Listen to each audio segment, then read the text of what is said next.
Welcome to the Beyond Ordinary Woman podcast.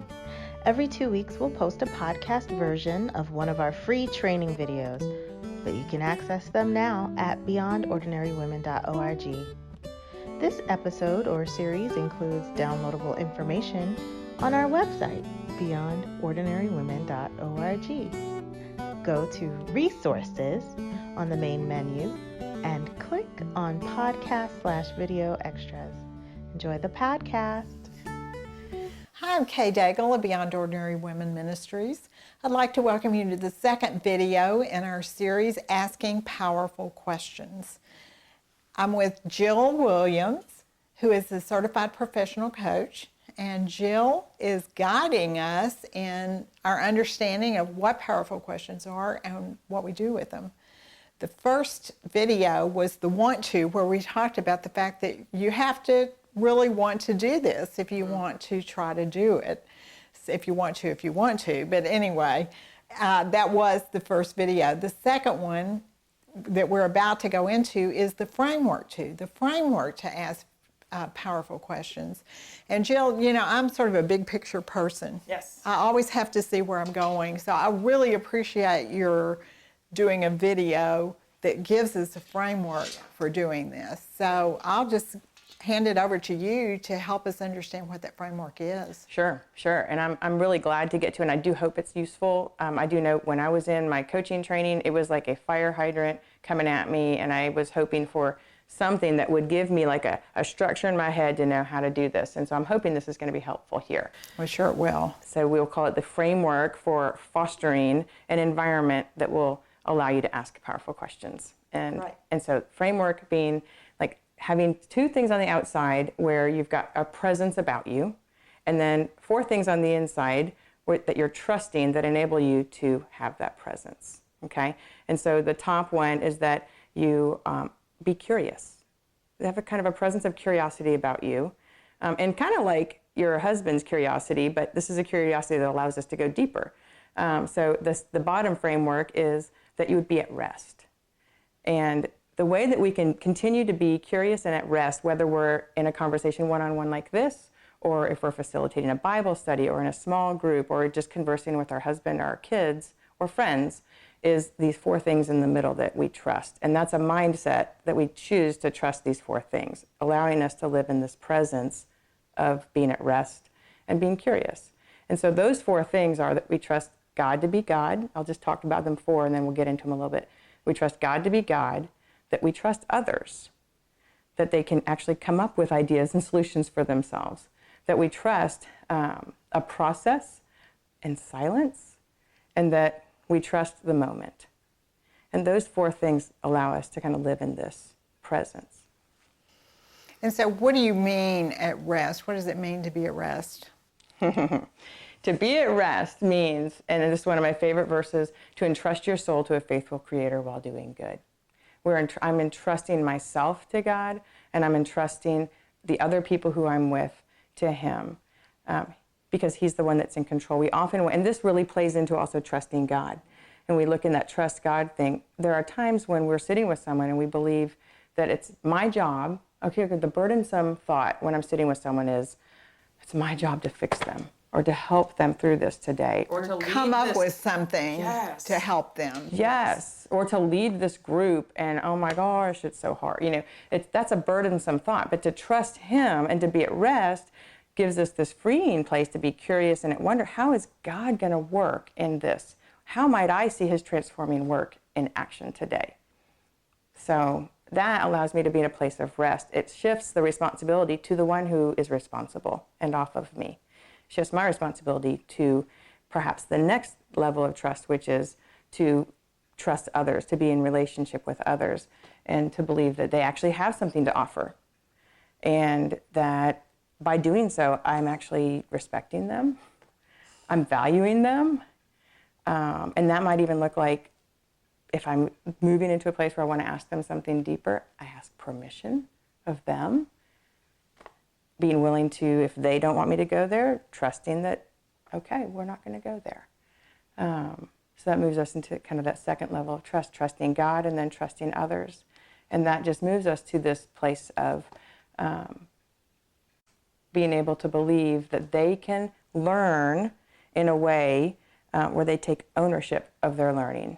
And in a one-on-one mentoring situation, this could be really, really important, because there are times when you want to direct and give and offer, but your whole goal would be that that person grows and owns their own learning. So to ask questions of them and believe that they actually can is really critical. So trusting them is critical. So. Well, and even in a small group situation, if you are asking powerful questions and you're not just giving answers or just seeking the answer on the page, doesn't that help them know that you do trust that they can study on their own, which is an encouragement for them to do it in the first place? Because they might not believe it themselves. Right. Right. They may be coming just to let you tell them what to think. That's right.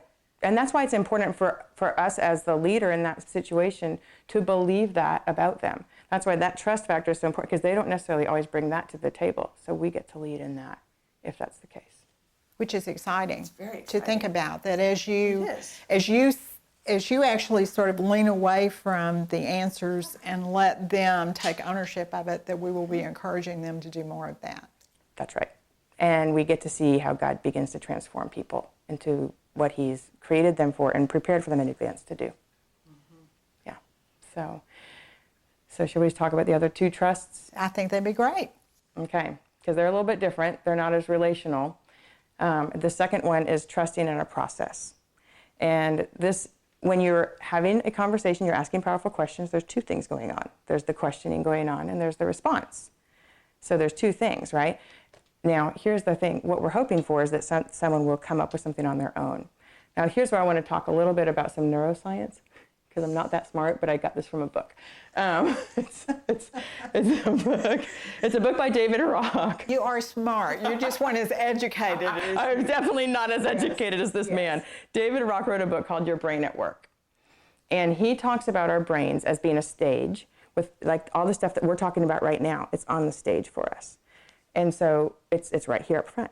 But if you and I were to begin asking about what we did yesterday or the day before, we'd have to go into the audience to get them back on the stage. And they're probably here in the front rows, so we can bring them back onto the stage. But if it's something that happened like 6 months ago, a year ago, or more, we're going to have to go way back into the audience to find them, to put them on the stage, right? And so when we're asking powerful questions, we're asking questions that are probably pulling things from way back here. And if we don't trust the process and trust silence, we don't give people an opportunity to go way back, maybe up into the upper balconies, to get something that might be revealed if we break the silence. Breaking the silence breaks the opportunity.